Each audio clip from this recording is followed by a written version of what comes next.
O maior ataque de tiros da história dos Estados Unidos mata 56 inocentes e deixa mais de 500 pessoas feridas em Las Vegas.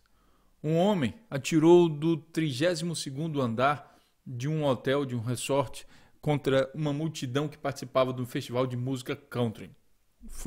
Foram cenas de terror, onde um homem atirou de cima do prédio contra uma população indefesa que não sabia nem de onde os tiros estavam vindo. E o que mais é intrigante é qual foi a motivação desse assassino que fez isso. Nesse vídeo aqui vocês vão entender que esse assassino, na verdade, era o tal do homem de bem.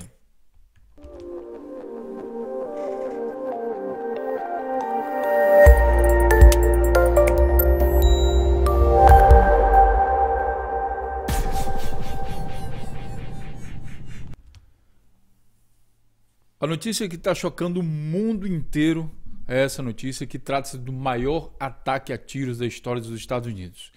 Para você entender primeiro isso aqui, vamos ler a primeira notícia. Pelo menos 59 pessoas morreram e mais de 500 ficaram feridos após um homem atirar do 32º andar do Mandalay Bay, um famoso cassino e resort de Las Vegas, contra uma multidão em um festival de música na noite deste domingo. A ação já é considerada o maior ataque a tiros da história dos Estados Unidos.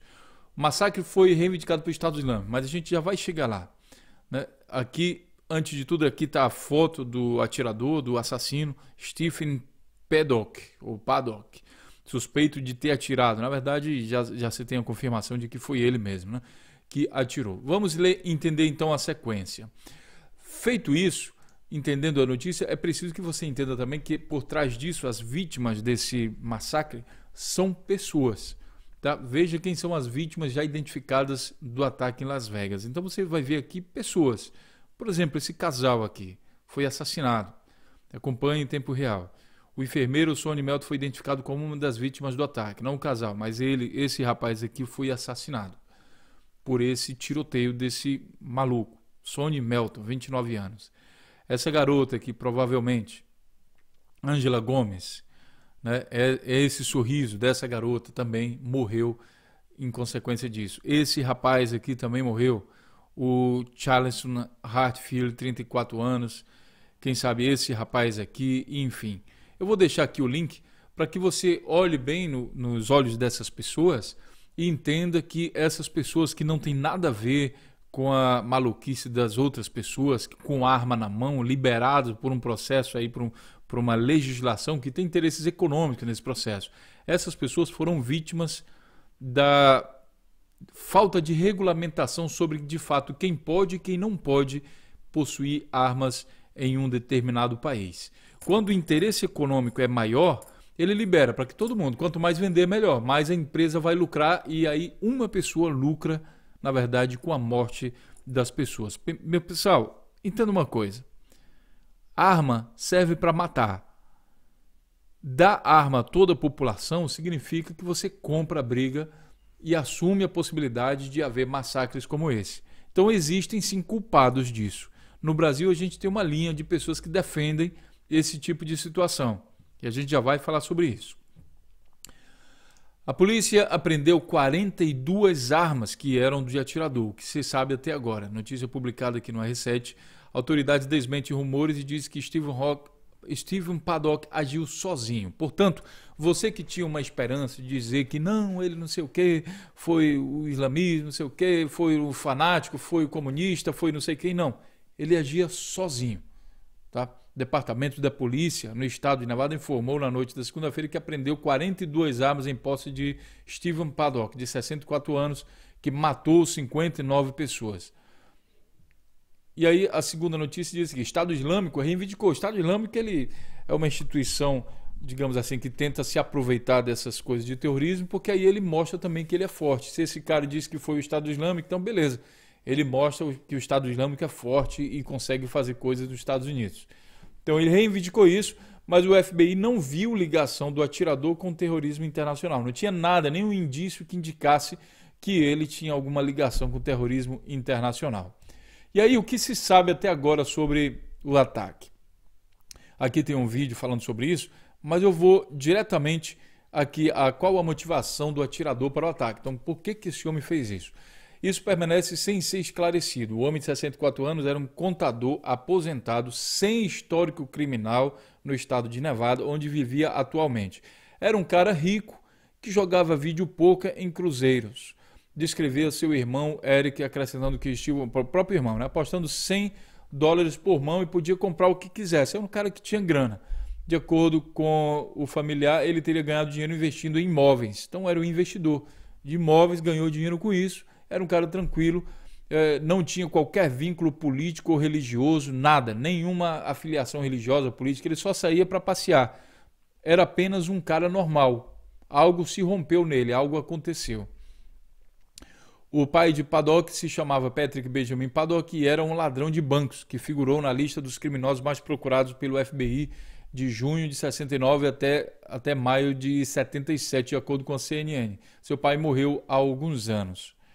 Como é possível um homem matar e ferir tanta gente? Bom, aí ele já vai falar um pouco mais. O que eu quero relembrar aqui novamente é quem é esse atirador de Las Vegas. Um aposentado, apostador, um cara normal. Stephen Craig Paddock, o americano que matou, era um aposentado de 64 anos que morava perto de um tranquilo campo de golfe na capital, onde gostava de ir para passear. Então, mais uma vez aqui na revista Isto É, ele está mostrando que era um cara normal. Mais uma vez aqui, no site UOL, a gente tem 100 antecedentes criminais. Atirador de Las Vegas matou 58 pessoas com chuva de tiros.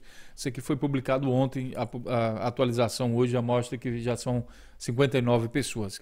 Tem pessoas que foram atiradas e continuam vivas, mas ainda correndo risco de vida. Então, minha gente, o que eu quero falar aqui para vocês? Na verdade, quem matou o maior massacre de assassinatos aqui de pessoas que ocorreu nos Estados Unidos foi causado por aquele cidadão que no Brasil se chama de cidadão do bem, cidadão de bem.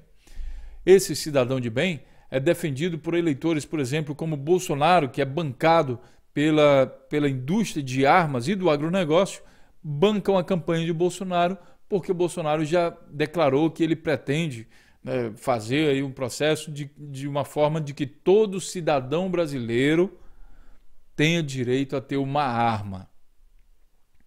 Todo cidadão, e depois ele fala, não, todo cidadão de bem. Aí vem a questão, como é que ele vai definir quem é cidadão de bem e quem não é?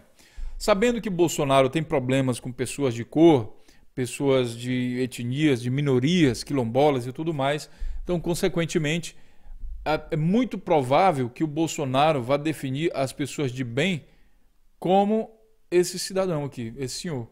Um aposentado, branco, rico, seria então o cidadão de bem que, quem sabe, Bolsonaro colocaria aí, daria a esse cara que pode ter armas.